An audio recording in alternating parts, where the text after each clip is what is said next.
ऐसा कुछ भी। एक स्त्री का जीवन कोई साधारण जीवन है।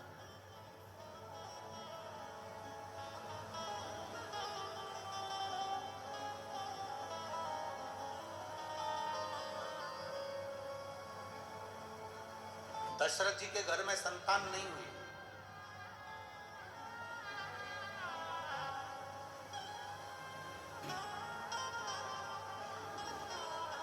गुरु बाबा को बुलाया गया। गुरु बाबा से कहा कि बाबा वशिष्ठ को बुलाकर गुरु बाबा को बुलाकर कहा गया कि मेरे घर में औलाद नहीं। बाबा ने कहा कोई शिव का भक्त आए और पुत्र कामेष्टि यज्ञ करवाए। कोई शिव का भक्त आए और पुत्र कामेष्टि यज्ञ करवाए तो तुम्हारे घर में औलाद होने में देरी नहीं लगेगी। मेरी 3 धर्म पत्नी कौशल्या, केकई, सुमित्रा।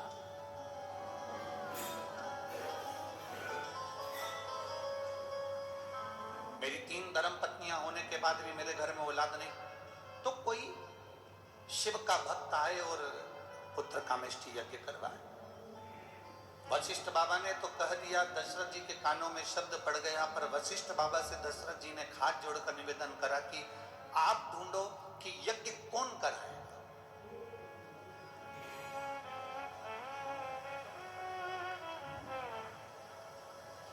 यज्ञ कराएगा तो कराएगा कौन?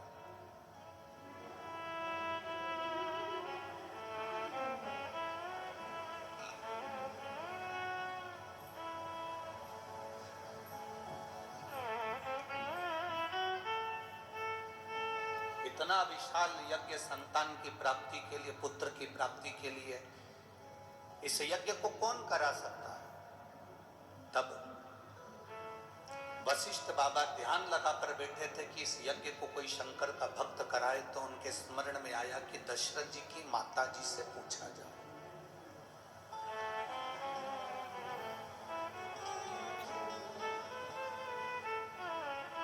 इंदुमती जी से पूछा गया।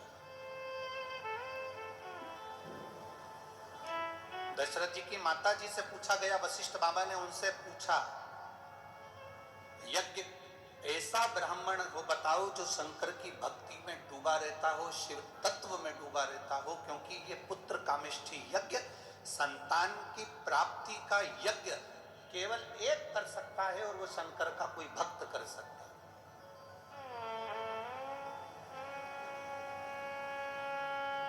वशिष्ठ बाबा ने दशरथ जी की माता जी से कहा कि शिव भक्त कौन मिल सकता है? इंदुमती के स्मरण में आया, मेरे विदर्भ में जो शंकर की भक्ति में हर तरफ डूबे रहते हैं, वो केवल एक श्रृंगी ऋषि है।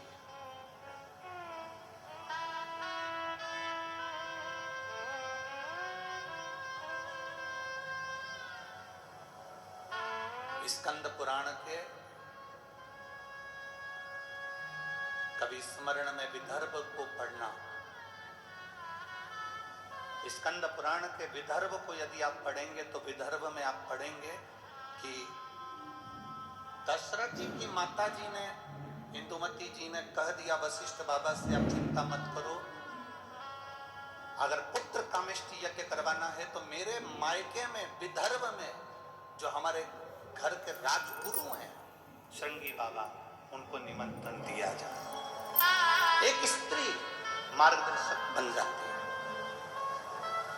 एक स्त्री मार्ग बताने वाली हो जाती है, उनको बुलाया जाए। ये अमरावती की धरा से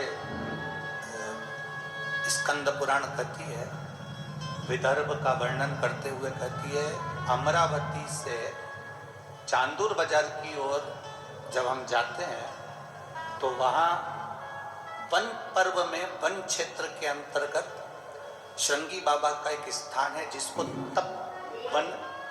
तपवनेश्वर कहते हैं।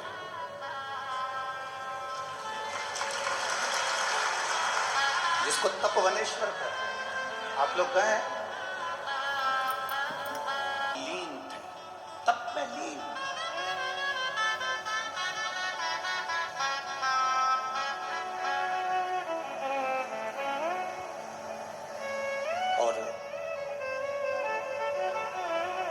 दशरथ जी की माता जी ने खबर करवाई अपने पीहद में, दशरथ जी के ननिहाल में, कि दशरथ जी को पुत्र कामेष्ठी यज्ञ करना है और आप शंगी बाबा से जाकर निवेदन करो। शंगी बाबा उस समय पर तप मुद्रा में लगे हुए थे, बैठे गुफा के अंदर भजन में लीन थे। जब कोई राजकीय कार्य होता था तो शंगी बाबा निकलकर उस गुफा से आते थे और विदर्भ राज के पास में बैठकर उनको ज्ञान दिया करते। संत साधु गुरुजन का एक काम है, जब राज सिंहासन को तुम्हारी जरूरत पड़ती है तब राज सिंहासन पर जाकर आप अपने ज्ञान को, अपने उद्बोधन को, अपनी समझ को जरूर देना चाहिए। पर जब राज सत्ता को अपनी जरूरत नहीं है, उस समय पर बैठकर केवल भगवान शंकर का भजन करो, राम का भजन करो, कृष्ण का भजन करो, शिव का भजन करो। फिर राज सत्ता की ओर जाना उत्तमता नहीं है।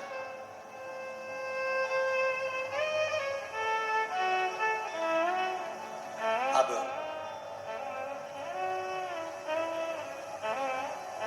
खबर कराई इंदुमती जी ने और खबर पहुंची विदर्भ राज के पास में।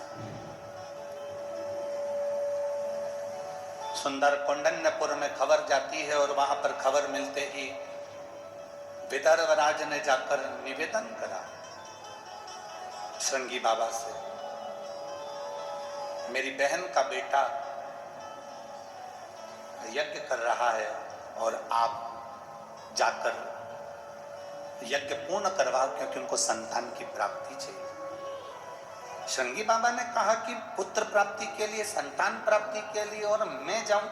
उपासना करने वाला कोई शंकर के ऊपर एक लोटा जल चढ़ाने वाले का दर्शन मात्र भी अगर हो जाता है तो जो कामना हम करते हैं वो कामना हमारी पूर्ण हो जाती है। ये शिव तत्व की कथा हो जाती है, ये शिव तत्व की कथा है।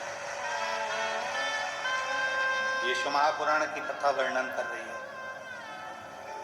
आप इतने सारी संख्या में आए हो, लाखों की भीड़ में आप लोग छोड़कर चले जाए, पर नजदीक तक भले 1 किलोमीटर आधा किलोमीटर दूर छोड़े तो भी कोई तकलीफ नहीं है, पर नजदीकता। हमारी व्यवस्था माननीय सांसद महोदय जी ने, विधायक जी ने, आमदार खासदार जी ने बहुत सुंदर व्यवस्था करी है। खूब भोजन भंडारा भी चल रहा है। तो कामेष्ठी यज्ञ करना चाहते हैं आप, उस यज्ञ को पूर्ण कराओ। शंगी बाबा ने मना कर दिया, शंगी ऋषि ने मना कर दिया। शंगी बाबा बोले मैं नहीं जा सकता, मेरी तप साधना छूटती है, मेरा भजन छूटता है, मेरा कीर्तन छूटता है, मेरा स्मरण छूटता है, मैं नहीं जा सकता, मैं नहीं जाऊंगा। जैसे ही निवेदन किया, शंगी बाबा ने मना करा और जाकर तपवनेश्वर में बैठ गए। तप करने वापस गुफा में प्रवेश कर गए।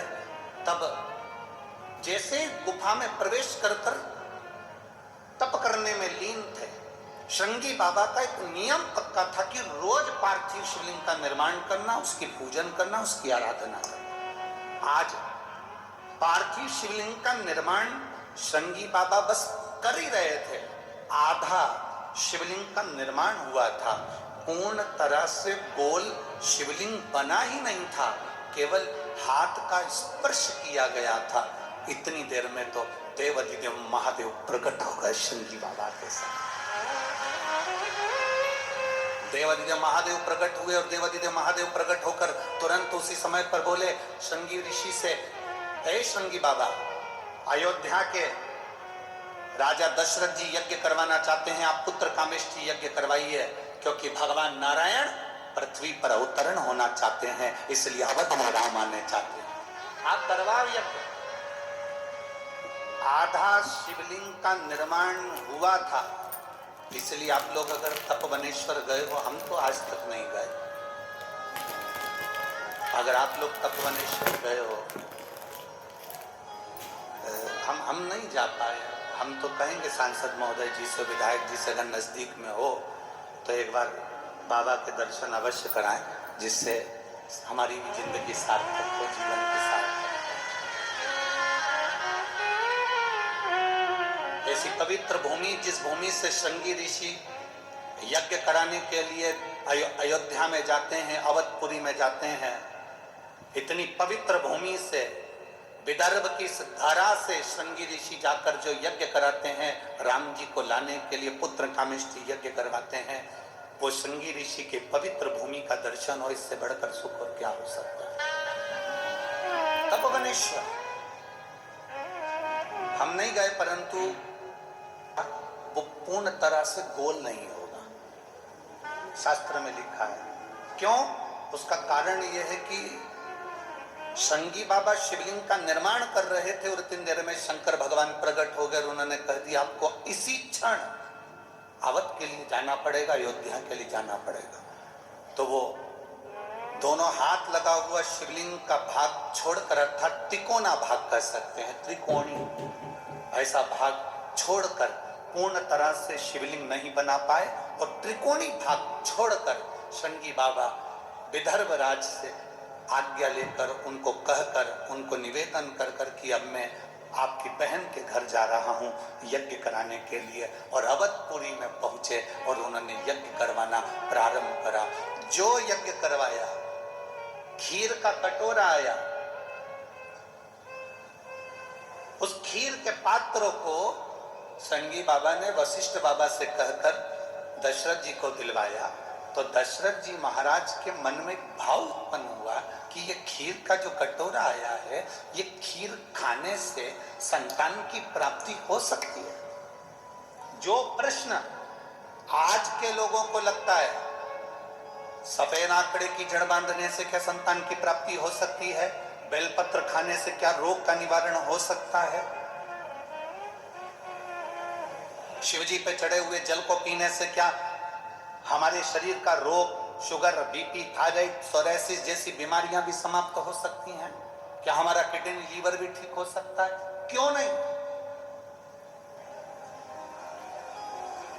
वशिष्ठ बाबा ने कहा जिस खीर के पात्र को अग्निदेव ने दिया है, ये खीर का पात्र कोई साधारण नहीं है। इस खीर के पात्र में स्वयं शिव की भक्ति करने वाले श्रृंगी बाबा का हाथ का स्पर्श हो गया है, और शिव की कृपा जब होती है तो संतान की प्राप्ति होती है, ये निश्चित है। एक पत्र है, देखिए, कोई दर से तुम्हारे खाली न जाता, कोई दर से तुम्हारे मैं भी खड़ा हूँ,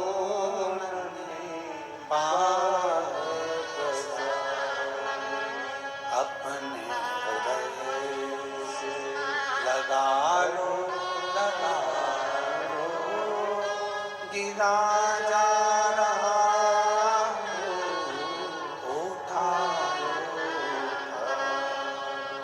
भोले अपने दर से अब तो न टारो, गिरी जा रही हूँ, उठा लो। जिसके लिए डॉक्टर ने कह दिया था कि अब ये जिंदगी भर हम कह नहीं सकते कि समझ पाएगा, नहीं समझ पाएगा, बोल पाएगा, नहीं बोल पाएगा, देख पाएगा, ना देख पाएगा। ब्रेन में खून के थक्के थे, पूरे फट चुके थे, शरीर में बीमारी लग गई, ऐसी बीमारी जो लाखों में एक दो को हो जाती है, शरीर काम करना बंद। उसकी आराधना, अकाल मृत्यु वो मरे जो काम करे चंडाल का, और काल उसका क्या बिगाड़े जो भक्त हो मां